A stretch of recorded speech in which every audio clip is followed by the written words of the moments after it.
Are you awaiting an NHS job interview and wondering how to prepare, where to begin from? Keep watching as I share with you my personal experience at interviews and tips on how to ace your interview. Let's begin. Most of the interviews happen online, which means you will probably be using Microsoft Teams meeting to join the interview. And the interview could take anywhere between 15 minutes to 30 minutes. And they try maximum to stick on to 15 minutes because there are a lot of candidates that lined up back to back in the waiting room, and they definitely do not want any delays in the interview. So you can expect about 15 minutes. Yes. And the interview panel usually consists of 2 to 3 consultants or less, and a HR or a recruitment lead. So they will be paneling the interview, and the session starts with an introduction followed by 2 to 3 sets of questions, and there will be a final discussion with the HR or the recruitment lead, and that's the end of the story. You're done with your interview. Now you can wait for the results. Firstly, when you receive that email of that you're shortlisted, it's a wonderful email by the way, and once you receive that email, they're going to follow it up with another email that says please book your interview slot. And if you don't happen to receive that email, at least check the spam or search for any notifications on the track.jobs website. Alright, so there are the couple of ways that you can receive this notification.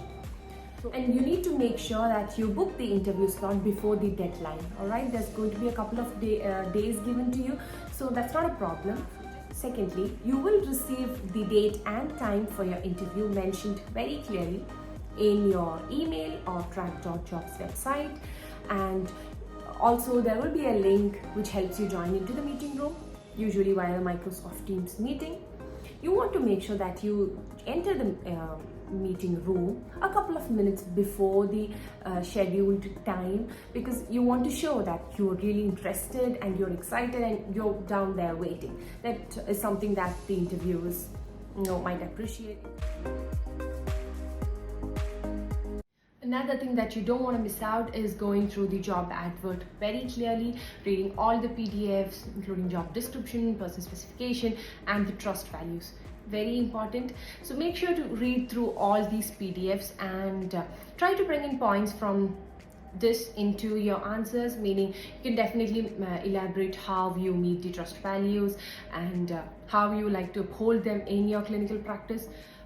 There is also a possibility that you might be asked a question of why do you want to work with us, or why did you choose this trust. So if you've read the trust values section of the job advert, it really helps you answer that question, so you can tell how this trust has opportunities for research or audits or anything that you like about the trust. Just pick it up, just try to retain it, and in case you get a question like that, you could definitely frame your answers around it. So make sure to read through the trust values and do your research about the trust before attending the interview.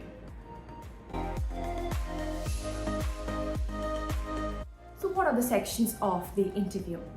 Your interview is likely to have 4 to 5 sections. The first part is going to be the introduction and a rapport building. The consultants would introduce themselves, or the HR could introduce each other. And the second part is going to be your CV related questions. So it can either be take me through your CV, or tell me something about yourself, or what did you do after med school, or where did you graduate. It can be a broad set of questions. So, but the approach remains the same. It's quite simple. You want to highlight every experience, every academic achievements, every management experience, everything that you've gained so far. So a good way to organize this would be to use the CAMP approach. So I've already mentioned this in my previous video in detail, but to brief it over again, C stands for clinical, A stands for academic, M stands for management, and P is personal. So you want to make sure that your presentation of your CV fits into these categories. This helps you organize the answer. For example, if they tell you, take me through your CV, you might want to start with what clinical experience you have so far.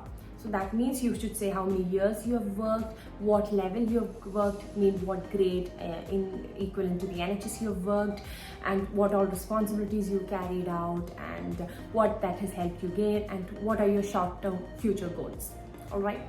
And then in terms of academics, where you stand, where you see yourself in the future, and what immediate goals you have in terms of academics, if you're taking up any exams, or you've already taken up any exams and waiting the results, or anything of that sort. And management wise, audit, research, quality improvement, teaching. So all these are to be highlighted specifically, because each of them stand out and make your CV look better. All right. So you might be wondering, okay, so far there are a lot of things mentioned, and I'm going to be obviously, kind of stressed during the interview, and how can I remember all these things? That is, the first key to that is prepare, practice. Practice in front of the mirror, practice with your friend, practice with a colleague, do whatever you can. Just make sure that you get the flow of and the approach into your answers, all right? And another way would be to make a rough draft of these answers, type it somewhere and just keep looking at it. But you can definitely have a draft so you know what all points to mention or how to present an answer. The last one is be personal. So how do you add a personal touch into your answer? So you can start with what are your personal values or character or skills that you are really good at. Could be something related to communication, or you are a good team player or a good leader, or anything of that sort. You can start with that, and then you can say why you have personally applied for a job in the UK or in that particular region. Maybe some of the personal reasons, or you want to join training in here. So anything of that sort, that really helps personalize your CV. The third section is going to be a clinical scenario. So this can be one question or a couple of questions related to that. So usually they're going to give you a scenario depending on what job you're applying for. If it's an A&E job or a medicine job, they're going to give one of the acute medical presentations or any clinical scenario related to medicine. And how do you approach that? So if you've done the PLAB 2, the approach is very similar. You start with your history, focused examination, couple of investigations, and what your line of management would be. So you would want to bring in the ABCDE approach if it's an acute medical presentation of the patient is deteriorating. All right. So we want to go through the airway, breathing, circulation, disability, and exposure. The fourth aspect of your interview is going to be a question related to medical, legal, or ethical aspect.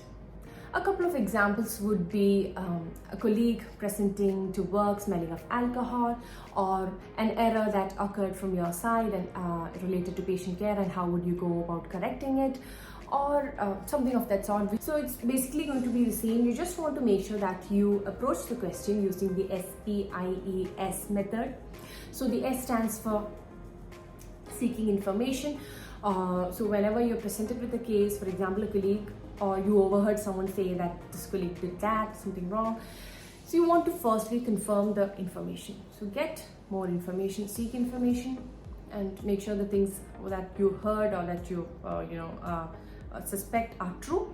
And then P, patient safety can never be compromised. That is the first thing that you need to take care of. So it's okay if you say patient safety first. All right, it's that important. And then you will mention what steps you'll take to ensure patient safety. And the I is taking the initiative to resolve what problem has already occurred. E is for escalating the matter. It can be the ward manager or consultant based on the scenario. S is providing support to your colleague who is in need. So if you want to know more about these two approaches, I highly recommend that you read through the book that I have mentioned in the description below, and it's really helpful and helped me crack my interview, and I'm sure it will be useful to you as well. The last and final section of the interview is going to be a situation-based question. So one such question would be, give us an example of how you worked under stress. So you just need to pick a situation or a scenario from your clinical experience so far, and you can just present it to them. So the way to present it is important. You want to use the STAR STAR approach. The S stands for what the situation is. So they have no idea what you're talking about, so you have to elaborate what the situation is. And T stands for task. So what was the task assigned to you? What were you expected to do? Just 2 to 3 lines on it. And then A is the approach. What approach did you take and how did you go about doing that task? And then R is the response, right? So what did you learn from it and what was the end result? So this makes your answer very well organized. Once that is done, you're almost done with your interview, and the HR or the recruitment lead might spend a couple of seconds to inquire about your visa status and if you need a COS, and if you're currently employed and if there's a notice period. So that'll be a couple of questions that they can ask. And if they ask you like how fast can you get to the UK, you want to make sure that you give a realistic answer. All right, so if you're applying for a job that starts in 2 weeks, it is highly unlikely that you can make it in 2 weeks if you do not have a visa.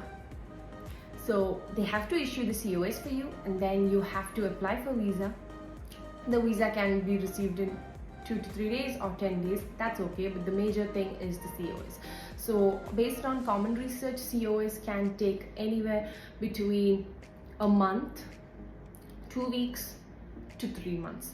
All right, so it is highly unpredictable and it all depends on the trust. So you want to present your answer in a realistic manner, saying that I have everything ready for the visa and all the documents ready for the visa, and it is a matter of time by which you can give me the COS that I can get to the UK.